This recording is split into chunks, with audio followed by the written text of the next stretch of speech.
안녕하세요. 반갑습니다. 지난 시간에는 의료 커뮤니케이션의 개념과 역사에 대해 살펴보았습니다. 이어 이 시간에는 의료 커뮤니케이션의 중요성에 대해 함께 살펴보도록 하겠습니다. 간략하게 5가지 정도로 요약하여 설명드리겠습니다. 첫 번째, 정확한 진단과 치료를 위한 기초 자료를 확보하기 위해서 의사소통이 중요합니다. 6강에서도 살펴본 바와 같이 환자의 말을 경청함으로써 환자의 병명과 치료 계획에 대해 정확한 정보를 얻을 수 있습니다. 한 연구에 의하면 의사와의 첫 만남에서 23% 정도의 환자만이 자신이 진짜 하고 싶은 이야기를 했다고 합니다. 의사들은 환자들이 주로 호소하는 증상에 익숙해져 있죠. 그러나 실제로 환자가 의사에게 하고 싶은 이야기는 주로 호소하는 증상과 다를 수 있습니다. 경우에 따라서는 환자가 병원을 나설 때까지 자신이 진짜 하고 싶은 이야기를 하지 못하고 떠나게 되는 경우도 있습니다. 따라서 이를 위해 환자 스스로 자신이 아픈 곳을 정확하게 전달하고 의사는 이를 통해 환자의 병명을 정확히 진단하고 치료할 수가 있어야 되겠죠. 그래서 환자가 커뮤니케이션을 잘 할 수 있도록 유도하는 것도 상황에 따라서 매우 필요한 부분입니다. 두 번째는 환자에게 정확한 정보를 제공하기 위해서 의사소통이 중요합니다. 현대의 커뮤니케이션은 상호작용이 중요하죠. 그래서 환자 진단을 토대로 효과적인 커뮤니케이션 기법을 활용해서 커뮤니케이션을 활발하게 하는 것이 요구됩니다.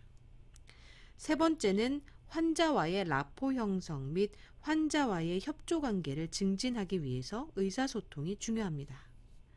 유대관계, 라포 형성, 이런 친밀도, 이런 부분이 매우 유대관계, 어떤 친밀도, 이런 것이 사실은 라포 형성에 매우 큰 영향을 미치죠.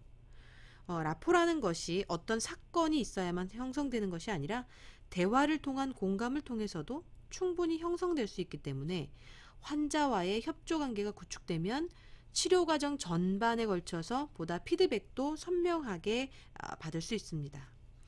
환자와 의사의 쌍방향 커뮤니케이션의 활성화를 통해 환자와 의사가 상호 신뢰를 더욱 두텁게 확보할 수 있고 신뢰관계 속에서 형성된 라포는 향후 재진 시 효과적인 진단과 치료에 더욱 도움이 될 수 있습니다. 효과적인 의사소통을 통해 환자는 자신의 질병에 대한 이해도와 의사의 지시에 대한 기억이 향상되고 질병을 치료하는 데 있어 의사와 동반자라는 신뢰감 형성을 통해 수능도를 향상시키며 궁극적으로는 환자의 만족도와 증상이 호전되는 긍정적인 결과를 얻을 수 있습니다. 네 번째, 의사소통이 중요한 이유는 의사소통이 환자의 치료에 좋은 영향을 미칠 수 있기 때문입니다. 자, 예를 들어 환자가 지금 먹는 약 때문에 합병증이 생기는 건가 싶었는데 상담받고 나서 다른 증상인 걸 알고 나니까 몸이 훨씬 가벼워진 것 같다.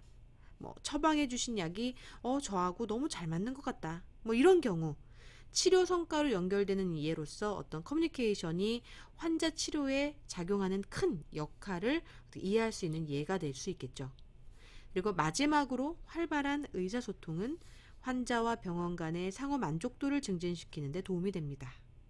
환자는 병원 방문을 통해 친절한 상담과 효과적인 치료를 기대하죠. 자신의 수요나 요구가 정확하게 해결될 때 환자의 병원에 대한 만족도는 증진됩니다. 이 병원 잘 갔어. 여기 잘해. 괜찮은 것 같아. 친절해. 편안하게 해줘. 환자 입장에서 한 번쯤 느껴볼 수 있는 경험입니다. 이런 병원 입장에서도 바람직하고 효과적인 의사소통을 통해서 환자에게 양질의 의료 서비스를 제공함으로써 환자에 대한 병원의 만족도를 증진시킬 수 있게 됩니다. 환자와 병원 근무자 사이에 간극이 있는 경우에는 의사소통이 어려워지게 됩니다. 이런 소통이 어려운 이유는 서로 생각하는 주안점이 다르기 때문에 설명할 수 있습니다. 자, 여기에서는 다음과 같은 용어의 의미를 정확하게 이해할 필요가 있는데요. 간극이 발생하는 원인으로는 질병, 질환, 병에 대한 부분을 함께 살펴볼 거예요. 다음 장 다이어그램을 보시면서 설명드리도록 하겠습니다. 다이어그램을 보시면 질병, 질환, 병 이렇게 세 가지의 용어가 표시되어 있습니다. 질병은 생물학적 차원의 개념으로 의학적으로 규정된 생물학적 이상 상태를 의미합니다. 자, 이는 병리학 또는 생리학의 관점에서 생체 내의 어떤 구조적, 기능적 변화가 의학적으로 정의될 수 있는 상태를 의미합니다. 즉, 심신이 장애를 일으켜서 정상적인 기능을 할 수 없는 상태를 나타내는 용어죠. 앞서 설명드린 경우가 있습니다. 자, 한편 질환은 질병의 어떤 사회 심리학적 의미로서 주관적으로 느끼는 병의 경험, 사회적 평가를 의미합니다. 몇 개의 서로 다른 질병들이 동일한 질병, 어떤 질환을 일으킬 수도 있고 하나의 질병이 여러 개의 질환을 야기할 수도 있습니다.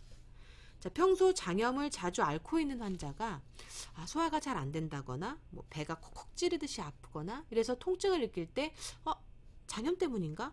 혹시 장염 때문에 위까지 아픈 거 아니야? 이런 생각이 들 때. 그래서 병원을 찾아서 혹시 진료할 때도 제가 장염이 있어서 그러는데요. 혹시 이것 때문에 계속 이렇게 속도 쓰린 걸까요? 그런 것 같은데요. 이렇게 내가 느끼는 심리적 병의 경험으로 평가할 수 있는 것이 바로 질환입니다. 자, 그리고 병이라고 하는 이 병은 질병을 가진 개인이 나타내는 사회적 그러니까 기능 이상으로 정의할 수 있는데요. 자, 주관적으로 느끼는 not being well, 썩 좋지 않다. 여기 안 좋은 것 같은데, 또 주관이 좀 강하신 분들 특히 더, 나 추우면 일 절대 못해. 나는 더우면 왠지 배가 아프더라. 내 스스로가 느끼고 인식하는 그런 어떤 매우 주관적인 것이죠. 그래서 우리가 주변에서 흔히 질병을 나타내서 하는 말이 아니라 그 사람 그거 병이야 병. 야 그거 병이다. 야 배가 아프대. 더우면 배가 아프대. 예를 들면 이렇게 표현하는 경우들이 좀 있죠. 그래서 우리가 의학적으로 규정된 질병이 있는 상태라면 더더군다나 심리적으로 더 위축될 수 있는 경우가 많기 때문에 병원에서의 어떤 병원 근무자와 환자의 대화에 있어 이러한 간극을 극복하기 위해서는 용어의 이해뿐만 아니라 이런 이 간극이 발생될 수밖에 없음에도 우리 병원 근무자들이 신속하게 일을 처리해야 한다는 이런 성급한 생각들 때문에 환자의 이야기를 경청하기보다 그거 아니고요. 그것 때문 아니에요. 그거 잘못 생각하신 거예요. 이런 어떤 잘라내기식의 커뮤니케이션을 구사하고 계신다는 점이에요. 그래서 질병과 병의 구분을 질환적인 것인지를 파악하는 것이 또 병원 상담실장이 갖추어야 할 어떤 의료 커뮤니케이션의 효과적인 기법이 되겠고요. 이를 통해서 환자와 병원의 어떤 근무자 사이에서 행해지는 커뮤니케이션의 주안점이 서로 다른 경우에는 의사소통의 장애가 발생할 수 있다는 것을 우리가 분명하게 이해할 필요가 있겠습니다. 효과적인 의료 커뮤니케이션은 조직 내에서 성과를 높일 수 있도록 기능 간, 부서 간, 집단 간, 개인 간 상호작용을 원활하게 해주는 것이 기본 조건입니다. 우리가 커뮤니케이션을 효과적으로 하기 위해서는 상대방을 잘 이해하는 것이 기본적이죠. 자기 개방과 자기 수용, 이런 것들이 모두 여기에 속한다고 볼 수 있는데요. 자, 이것을 전부 배우는 것이 사실 한계가 있기 때문에 개인이 일상에서 부단히 노력해야 할 부분이기도 합니다. 자, 예를 들어 환자에게 천천히 말을 해주는 평범한 행동들이 질병으로 인해서 연상작용이 느려진 환자의 입장을 공감할 때 나올 수 있고 기다리라는 말에 분노하고 폭발하는 환자에게도 그동안 누적된 어떤 인내에 대해서 공감할 수 있다면 우리가 적절히 응대해 줄 수 있을 것입니다. 그리고 처음 맞이하는 신규 환자들의 경우에 우리가 데이터가 없기 때문에 의료 커뮤니케이션에 있어 보다 자세하고 주의 깊게 경청하는 자세가 필요하고 어느 정도 유기적 관계가 있는 환자의 경우에는 질문이나 경과 관찰 그리고 분석 등을 통해서 이런 대화하는 의료 커뮤니케이션을 구사할 필요가 있습니다. 자, 우리가 여기 이 페이지에서 보시는 그림에서 보는 바와 같이 항상 환자 곁에서 환자의 말을 경청하고 부드럽고 또 자세하게 설명하며 따뜻한 위로의 마음을 전달할 때 이렇게 우리가 전달될 때 환자와 의사가 모두 만족감을 증진시킬 수 있고 상호관계의 어떤 신뢰가 두터워지게 됩니다. 현대 사회는 과거와 달리 우리가 의사 중심의 커뮤니케이션이 아니라 환자 중심의 의료 커뮤니케이션으로 변화되고 있죠. 그래서 이러한 커뮤니케이션이라는 의미를 우리가 너무 쉽게 생각하는 경향 때문에 관가하거나 또는 불만 고객을 만드는 것에 개선되지 않는 이런 경우들이 상당한데요. 우리는 의료 커뮤니케이션을 통한 업무 효율, 나아가 역할까지 포함해야 하기 때문에 면밀한 학습이 우선시된 후에 직무에 투입되어야 할 것입니다. 그리고 일상에서 스스로 열심히 노력하는 것이 매우 중요하겠습니다. 기본적인 조직 구조 내에서 조직 구조를 구성하는 요소들과 커뮤니케이션은 서로 유기적 관계를 형성함으로써 효과적인 의료 커뮤니케이션을 행하게 됩니다. 자, 기본적인 조직 구조는 사람, 기술, 업무, 구조 간의 연결고리를 바탕으로 다양하게 형성되고 조직 구조의 형태에 따라 커뮤니케이션 방식도 다양하게 나타납니다. 커뮤니케이션은 어떤 구조인가? 체계적인 전달 프로세스가 있는가?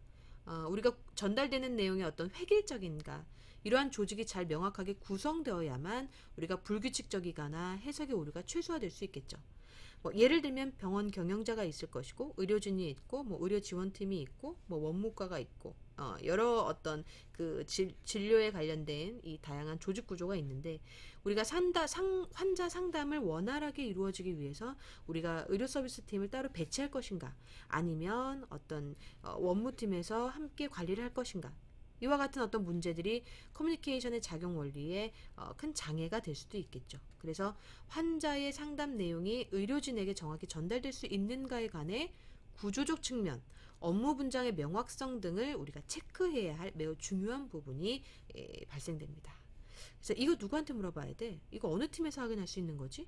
이런 경우가 발생되지 않도록 우리가 이런 프로세스가 반드시 개입되어야 되겠고요. 그에 따라서 사람이 어떠한 기술로 의료 커뮤니케이션을 구사하는지 이런 것들을 잘 살펴서 유기적 관계에 관한 이해, 효과적인 커뮤니케이션 방법을 적용하는 것이 필수적이겠다라고 말씀드리겠습니다. 자, 의료 커뮤니케이션이 중요한 이유 4가지를 함께 살펴보겠는데요. 자, 첫 번째는 환자들이 어떤 가장 많은 불만이 질문에 대한 설명이 53.5%였습니다. 의료 커뮤니케이션은 환자와의 관계에 큰 영향을 준다는 거죠. 이러한 질문에 대한 설명이 부족하거나 불편했거나 또한 원하는 내용을 듣지 못했다면 우리는 어떻게 해결할 수 있을까요? 그렇습니다. 자, 예의 바른 태도, 진심 어린 답변, 최선을 다해 어떤 진료하는 모습, 진정으로 염려해주는 어떤 태도와 말을 위한 커뮤니케이션 교육을 진행할 필요가 있습니다. 제가 병원에서 교육을 1회 한 곳과 주기적으로 교육한 곳의 어떤 피드백을 받아보면 환자들의 체감 온도가 생각보다 차이가 크더라고요. 그래서 이는 어떤 환자들도 똑같이 느끼고 있다는 거거든요. 그래서 이런 부분들을 우리가 좀 염려해 줄 필요가 있다. 자, 두 번째는 병원의 목표 달성에 기여한다라고 하는 중요성이 있습니다. 커뮤니케이션은 병원 구성원들의 역할 관계와 협동 작업을 위한 상호 관계를 유지시켜주는 집단 행동의 중요한 요소입니다. 자, 병원은 집단이죠. 생명을 다루는 병원이란 집단이 환자에 관한 모든 데이터와 상담 내용을 공유하지 않을 때는 문제가 발생하게 됩니다. 자, 쉽게 대형 성형외과 같은 경우에는 한 명의 병원 상담실장만 근무하는 것이 아니라 선임, 주임, 총괄실장 이렇게 직위와 업무가 나누어져서 다양한 환자를 전담하게 되는데 내가 상담한 환자에 관한 기록을 나만 알고 있는 어떤 공유하지 않음으로 해서 발생되는 이런 어떤 문제점으로 인해서 환자가 다른 병원으로 이탈되게 되는 현상이 생각보다 발생이 많습니다. 그래서 우리는 우리의 병원이 무엇을 추구하고 있고 어떻게 경영할 것인가에 대한 부분, 이런 목표에 대해서 반드시 기여할 수 있도록 노력을 해야겠습니다. 병원의 목표 달성을 위해서는 6페이지에서 설명드린 바와 같이 병원을 지탱하는 구조, 기술, 일, 사람을 통해서 가능하겠죠. 그리고 이러한 관계가 원활하게 유지되는 상태에서의 커뮤니케이션이 가장 중요할 것입니다. 의료 커뮤니케이션은 병원의 성장과 발전에 기여하기 때문에 매우 중요합니다. 병원이 구조적으로 발전하고 사업 범위가 확장되기 위해서는 병원 내의 각 조직 구성원들이 그것에 맞는 커뮤니케이션 기술을 가져야 되겠죠.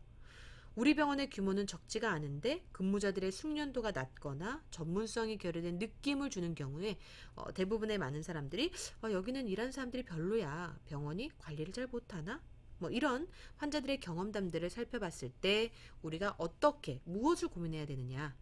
바로 관리자 업무의 80%를 차지하고 있는 커뮤니케이션 기술. 이 부분을 우리가 좀 더 깊게 이해하고 이것을 좀 더 성장과 발전에 기여할 수 있는 부분이라는 핵심적인 내용을 우리가 기억해야 할 필요가 있습니다. 의료 커뮤니케이션은 병원의 경쟁력 강화 및 만족도 제고에 기여하기 때문에 매우 중요합니다. 환자 만족을 극대화하기 위해서는 병원 경영자와 모든 조직원 사이에 원활한 커뮤니케이션이 이루어질 수 있는 문화가 보장되어야 한다라는 점인데요. 자, 환자가 느끼기에 이 병원은 편안해, 안정적이야, 체계적이야, 정확해, 이런 다양한 긍정의 신호가 발생되거든요.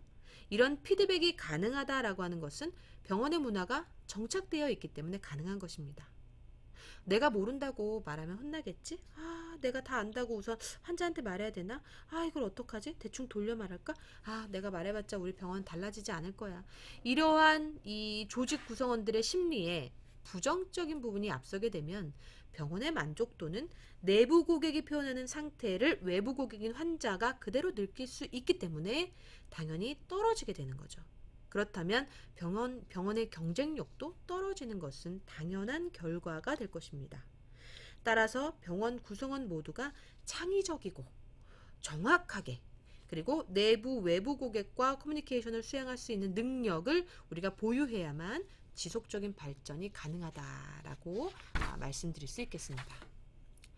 조직 내 커뮤니케이션 진단 모델로서 다음과 같은 모델을 설명해 드리겠습니다. 이 모델은 조직 내 커뮤니케이션이 성공하기 위한 가치관의 공유, 명확한 업무 커뮤니케이션 캠페인의 세 가지 큰 영역과 그 하부에 각각 3개, 4개, 3개, 총 10개의 세부 차원, 45개의 문항으로 구성되어 있습니다. 자, 이를 간단하게 설명을 드리면 먼저 가치관의 공유는 조직의 구성원들이 그 기업의 이념, 경영 철학, 경영 방침 등을 얼마나 존중하고 따르며 구성원으로서 바람직한 자세를 가지고 있는지를 진단하는 것입니다. 그래서 이런 어떤 사원들의 이해 폭이 넓어지면 스스로 조직이 추구하는 가치에 따라 업무 활동을 하게 되고 책임의식을 갖게 되죠. 기업의 가치관 공유는 기업을 움직이는 기본 원칙으로서 기업을 개개인의 관점에서가 아니라 사회 전체의 관점에서 이해할 수를 의미합니다. 조직원으로서의 어떤 바람직한 자세는 구성원들의 성실한 업무 수행이 기업의 목적을 달성하는 직접적인 요소임을 강조하고 있습니다.